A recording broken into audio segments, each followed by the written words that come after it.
his new poem. I thought about calling it The Church's Great Heist, but I relented, and I have called it Long Before There Was Christmas.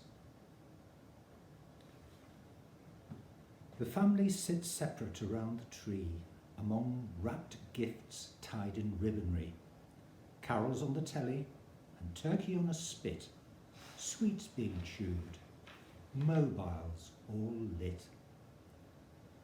Cars outside under fairy lights, hanging from trees and eaves through the night. Underfloor heating at 30 degrees, t-shirts with logos, and neatly pressed jeans. The house is just one of millions at play, fleetingly observing a Middle Eastern day. A babe in a barn and 3 wise men, a virgin mother and a Bethlehem.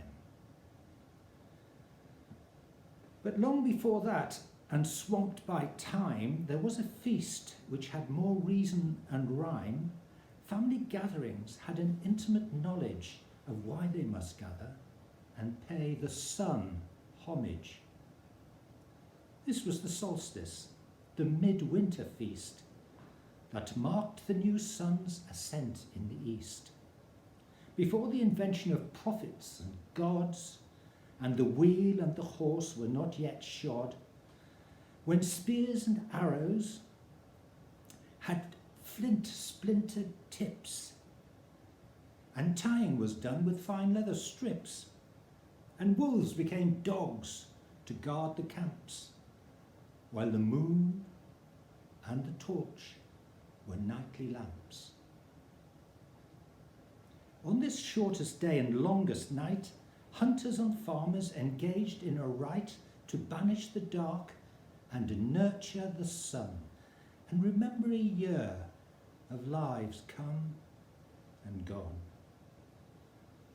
They doused an infant, the newest born, and pressed its lips with salvia-soaked corn, and girded its ankles in copper thread, and a cloth soaked in rosemary laid round its head.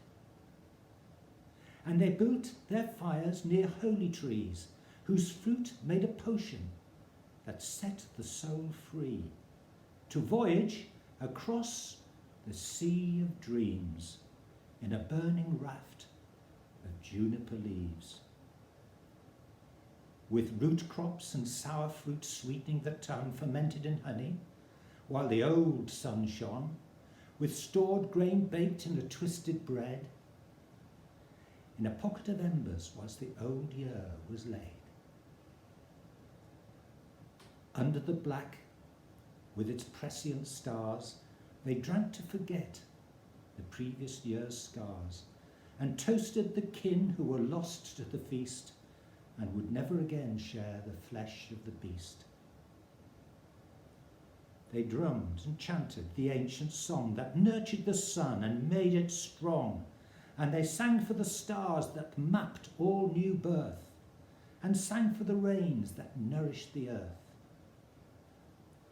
For much of history, this feast's potent power fueled the sun so that nature could flower, but then it was stolen and given a new face by creeds where its rituals no longer held place. And with its going, communion was lost, nature disowned at humanity's cost, replaced by feasts both specious and crude, in praise of false gods and material goods.